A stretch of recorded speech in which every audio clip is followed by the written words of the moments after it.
Hey, Louie. Just ahead on Virginia Outdoor Life, it's a hot time on the eastern shore for flounder. We'll tell you where and how to catch them. Plus, come fishing with us and the WTKR morning crew. Find out if Ann Keffer and Kurt Williams are as good with fishing lines as they are with headlines. See who grills up the tastiest treats as we give away a gas grill from Commonwealth Propane. It's all coming up on Virginia Outdoor Life next.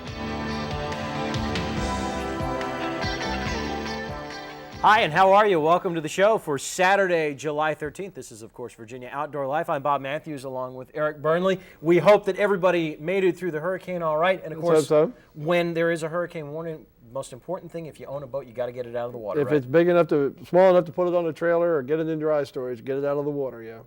That eliminates one hazard anyway. Well, hopefully everybody stayed. If not dry, there isn't a lot of repairs to be done. That's right. Let's hope not. Absolutely. And of course, now that the weather is starting to clear up, time to get back out on it. And this week we're talking about the Eastern Shore, which is, of course, one of the most beautiful fishing regions around. Well, it's just one of the most beautiful places around. Thank heavens the Nature Conservancy earlier in the 70s was able to go out there and buy up most of the barrier islands and save that area for posterity. I mean, we can go out there now and see the way a barrier island should look, and then we can go to certain resort areas and see the way perhaps it shouldn't look. But George Reiger took us out from Wachaprague fishing the barrier islands for big flounder, and we had a great time.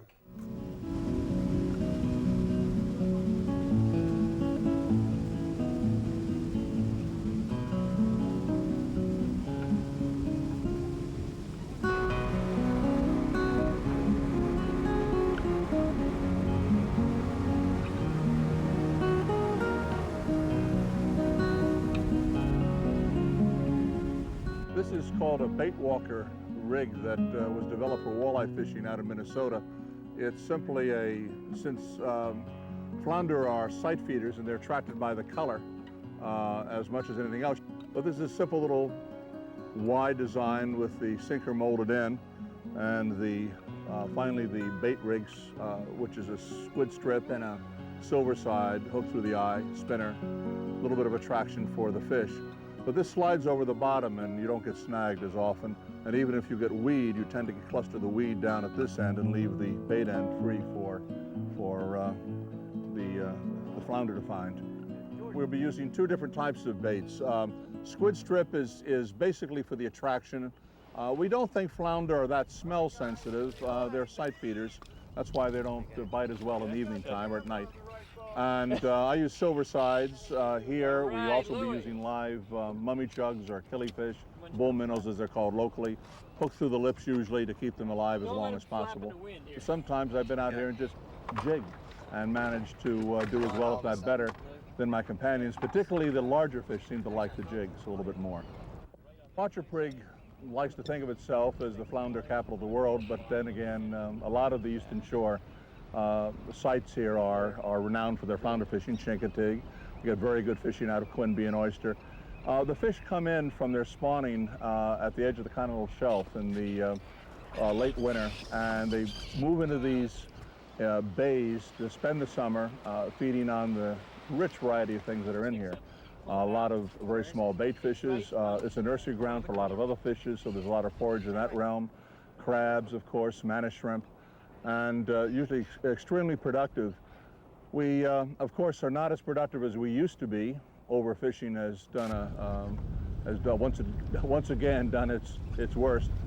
But with some hope, we're getting some fish back. Unfortunately, they tend to be a little smaller than we like. There isn't as great a diversity of sizes as we used to find, because we have a minimum size limit, but in fact, you don't find too many fish too much larger than the minimum size. Fishing, the incredible thing about the Eastern Shore is, you've got a mix of fish that I guess I grew up used to catching up in New Jersey. The sea trout, weakfish, the flounder, we call them fluke, black sea bass, tautog. But then you also have a whole bunch of southern fish. So for me, anyway, it's just an ideal place to, throughout the year practically, to catch a whole bunch of different kinds of fish. Maybe more importantly than the number of fish you catch, is just the fact that the environment is so darn beautiful. We can come over here and fish all day, and maybe you'll see 5 or 10 boats, but there's places we can go to here and we'll be out all day and not see another boat. to me anyway, having grown up in New Jersey, the environment over here, especially the coastal waters, both on the Atlantic and on the Bay, it's pretty much unspoiled. And maybe it isn't what it was 30 or 40 years ago, but I think there's a whole bunch of people that are trying to make sure that the resource stays as healthy as it is, or maybe even gets better. Thanks to the Nature Conservancy and a variety of laws that have evolved over the last 25 years, we have saved much of the Eastern Shore habitat. It is a wild and beautiful place, but at the same time we have overfished. And all of the fishing we've done today, it's been a very slow pick. Most of the fish have been too small to keep, and it simply wouldn't have been that way 25, 30 years ago. Same habitat, same circumstances we had, but the fish are simply gone. They've gone all to market. They simply aren't there anymore. Beautiful country, but it doesn't sound like you guys caught a lot. No, it was 2 days before it was real good. 1 day before it was fairly good. The day we were there was poor. But it always fishing. happens like that, that's doesn't fishing. it? But the point George was trying to make is that even though we've saved the habitat, the fact that we have allowed the commercial industry to knock the population down so far and then come back with these heavy restrictions, which haven't really taken that much of an effect yet, has caused that type of fishing like we had. A lot of small fish, not very many big fish, and that's what's made the difference. That's what George was trying to say. Even though we've saved the habitat, we still have to save the fish.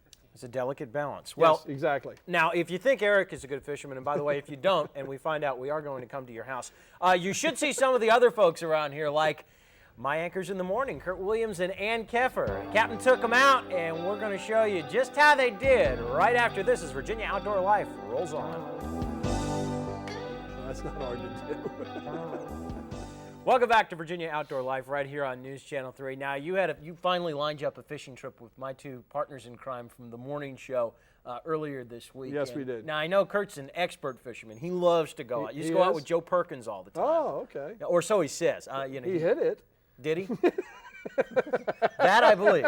This I believe. He was very modest. He did not show us that at all that day. Well, he is a very modest, understated kind of guy. He really is. Yes, he is. We had a good time, I'll tell you. I laughed. It was a great time. Ann, Kurt, and I left from Lynn Haven Inlet, headed for the Bay Bridge Tunnel in search of croaker and gray trout, and we found plenty.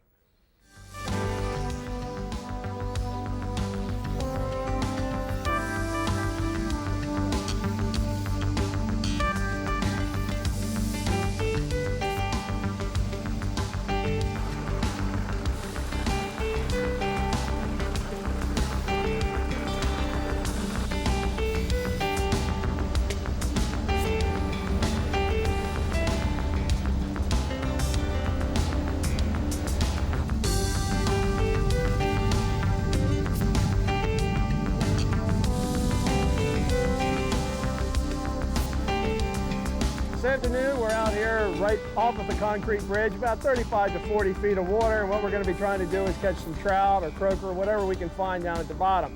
Now, a lot of people use bait for these types of fish, squid, cut bait, whatever, but we don't. What we use is a sting silver or metal type of lure that is similar to a sting silver. This particular model is made out of tin instead of lead, gives a little bit different color, but basically they're all the same. They're thin metal lures. They're straight. You drop them straight to the bottom. You jig them up and down. It's a real simple way to fish. It's an easy way to fish, and it catches an awful lot of fish. All we do is take 40 pounds of leader material, 40-pound leader. We secure that to the lure. We tie a loop in the end of it. We take the loop. We put it in the clip. You don't need a snap swivel, just a nice clip. Real easy. We have that tied on there. And you can see this leader has been used. It's pretty well chewed up, but it'll hold, I'm pretty sure. But this is the simple rig that we use out here, and we just jig it up and down off the bottom. And some days it'll produce a whole lot better than bait. There he is. Come on. Ooh, she hooked him right in the butt. How about that? All right. Come on. Don't make me look bad. Well, you already looked at it. Don't make me look bad. Here we go. All right. There we go. Nice one. See now, it's all in the wrist, see? The flicking motion, that's very important, all right? And you must be sensitive. Don't overreact. That's the important thing. Take it there, Eric. All right. Yeah, but who caught the fish first? Oh, let the truth be known. Who caught that fish? I was fishing since I was 6 or 7. Grandfather used to take me fishing. It's a game, you know. The fish wins sometimes, and sometimes he doesn't. Yeah, all right. Nice fish, Kurt. Good fish. Very nice. Even I have to give you credit. The most fun to me about fishing is just being out on the water and being on the boat. Catching the fish is secondary. I think the important thing to remember on this fishing trip is who caught the first fish. Who hooked the first fish? And I think we both know who caught the first fish. The non-fisher person here. Hang with him, Kurt. Oh, Kurt! Whoa! That is Beautiful nice. croaker. Keep going, Kurt. All right. Yeah. Who brought this banana? Who brought this banana on my boat? Did you bring that banana? No? I don't think so. Now you wonder why you haven't been able to get a fish to the boat. It's a nasty banana. Caused you bad luck. Hey, did you bring that banana? I didn't bring that banana, Kurt. No. I'm speechless. I am literally speechless. Bananas are bad luck on boats. You bring a banana, you don't catch fish. Generally, it's the whole boat that doesn't catch fish. But in this case, it was just Kurt. Just Kurt, thank heavens. It just worked. He brought it on, and it was he would make about 5 cranks on every fish, and it would get off. He must have had 15 of them like that. I couldn't understand why. And I'd go in to get them all some cold water out of the cooler, and there lays this nasty banana in there, which I had to get it off the boat. Absolutely. As soon as I got it off the boat, Kurt started pulling them in one right after the other. Oh, you did Ann a great favor, I got to tell you. And you know, it's strange because the day after, I'm coming into work the next day after you guys were out, and all Kurt talks about is, oh man, I caught so many fish. He did once we got rid of the banana. Well, but he didn't tell me about the ones that he dropped. Amazing how he left it out. Those two are in such trouble when we come to work. I'll tell you that. I had as good a time with them as I've ever had with anybody on a boat. We had a ball. They were a lot of fun. Good sports. They keep you entertained. Yes, they that's do. for sure. Yes, they do. Well, if you're hungry, we have just the thing for you coming out. It's the Grill Out Giveaway Grill Off. Great grill out, for that matter. Find out who won a gas grill from Commonwealth Propane right after this. All right, welcome back to Virginia Outdoor Life. And if you are one of our faithful watchers, you know we're giving away 3 gas grills this summer from Commonwealth Propane. And earlier this week, we gave away gas grill number 1. I knew I wasn't going to get through that. I know, that's tough. That's tough. Well, at any rate, it was Lloyd Gregg of Norfolk and Joe Stickle of Hampton who came in here to the station to grill up their dishes. Yep. You were there? Yes, I was. Here are the highlights. Okay, we're up here with the cook-off for the Duquesne Grill for our contest that we've been holding on Virginia Outdoor Life. Why don't you give us a rundown of your recipe and how it came about, how it generated? Well, it generated because I got interested in trying to figure out how to eat all those big bluefish we were catching, and none of my family really liked it. So we started experimenting with baking the bluefish, and we started putting potatoes and onions and peppers and actually rubbing the fish with olive oil or mayonnaise, either one. And then you wrap them up and you cook it for about 30 minutes until it's steamed, and then sprinkle bacon chips and a little bit of bacon drippings on top of it.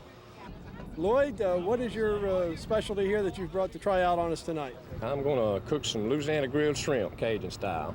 All right. That'd be nice and mild without any hot seasons and spices. It just depends on how much you want to put in it. You're going to grill those? Yes. You marinate them before you put them in? I marinate them for anywhere from 2 to 3 hours, and anything over 3 to 4 hours, they'll have too much of a tarragon taste to them. I got you. So, 2 or 3 hours is the max. And then you grill them? And grill them. And then I get to eat them? Just tear into them. That's the important thing. I can't believe I have to pick a winner. Shrimp's got that kick. Kudos. Both were fantastic. The judges had a tough time. But the shrimp takes it tonight. Lloyd, congratulations. That's yours. And Joe, that's not a bad second prize. I like that. Okay, very good. Thanks. Thank you. Appreciate you guys coming out. Congratulations again. Yeah. Enjoyed cooking with you. Enjoyed his friend. I tell you what, once I found out that he was from Louisiana, I said this is a definite advantage. Yeah, I'm telling you, he was. It was delicious. Both dishes were, as Leanne said, I'm glad I didn't have to pick a winner. I wish I could have been there. I had been up at Kingsmill all day doing stuff for the Michelob Championships, and I was just dead on my feet by the time you guys started that. I tell you what, I missed out. Yeah, it was good. Everything was good. And the thunderstorm Our weather people held that thunderstorm off right to the very end of the cook-off. And then whoop. That's what we pay them for. That's what they get the big bucks for. Sure, Exactly. sure. And we're going to do a cookbook with all the recipes once we get this Once we get it thing. all done out of the way. Yep. So look for that in your favorite bookstores coming sometime in the fall. Sometime in the fall? I don't think so. But Yeah, you're sometime. right. Sometime. Maybe the winter, maybe next year. Trust me. Yeah, we'll let you know. Hey, Right. it could be a nice Christmas present. Good Christmas present. All right, time to open up the scrapbook and take a look at some of the fantastic photos that have been sent in by our viewers. I forgot my flashcards. I have to reach down here and get them. Let's roll it, boys. Right. First one we got here, who's this first one here? This looks like Brian Unker, age 6. He's from Chesapeake. He's got a largemouth bass caught behind his house using a red rubber worm. He Easy watches for you to every say. week and really enjoys the show. Bless his heart. We enjoy having him watching, too. Thank you, Brian. Casey Carr is picture number 2. Casey is from Poquoson. This is a 22.5-pound turkey. This photo was taken last May. An 11.5-inch beard here taken in Lancaster County. He was hunting with his grandfather, Harold Carr. That's the way to do it. All right. Now we have Craig Hooker, Robert Taylor, and Brian Taylor, and they had a nice mess of croaker there. And they caught them in the James River using squid and shrimp for bait. And I'll tell you, there's some good eating there. 64 croaker sounds good to me. Yep. Not to be outdone, Iris Van of Suffolk caught 44 croaker in June. The biggest being 1.5 pounds caught by her husband, Rusty. And part of them were at least. And they didn't put themselves in the picture. Yeah, just the fish. Yeah, well, Next time. Yeah, put yourself in the That's picture. right. I want to see you too. All right, here's Jennings Cawley from Newport News. 20-pound, 2-ounce turkey, 10.5-inch beard. He's a member of the Beachland Hunt Club in Surrey County. A beautiful animal. Nice job. He is the member of the month. David Yes. Colley, Jennifer's son, 10-point, 186-pound buck. Not too shabby. That was taken this past hunting season. David has been hunting with his dad since he was 6. And finally, we have Mr. Dave Johnson of Portsmouth. What a fish. 47-inch red drum caught June Yikes. 30th. All right, we're getting down to the end here. It's hot product time. This week's hot product comes to us from one of our newest sponsors. Yep. Buckwing Products Incorporated. They have made these sag-free socks. It's really a pretty good invention. Pretty good idea, I tell you. You got Velcro at the top to keep them from sliding down inside your boots, as they do so many times. You can see the Velcro tab right here. Absolutely. Right here. Here's the 411 on it. They are made of Duraspin, which is softer and more durable than Very cotton, soft, we're very told. nice, very nice. Plus, they have, as we said, the Velcro fastener at the top of these things. That will keep the ticks out, which is going to help you when you're hunting or hiking. They are available at local sporting goods stores, and we're going to give away, well, I don't know. I think we got 4 pair here to give away. 4 or 5 pair. Let's just give them all away. All right, We need the let's grab box, 'em, right? Grab them. All right. Watch your glasses. I got 'em. We got them. All right. There we go. Dig in there, son. Okay, let's see. Let's get one out from the bottom. How about this? All right, right here.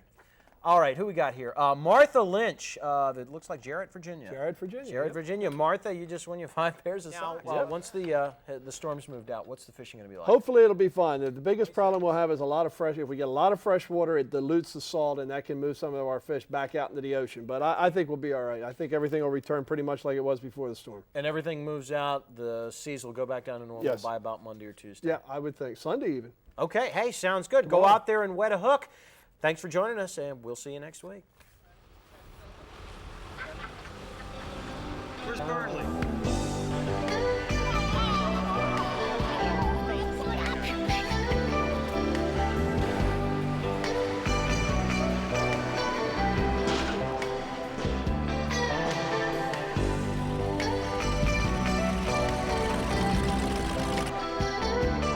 Hooked him right in the butt.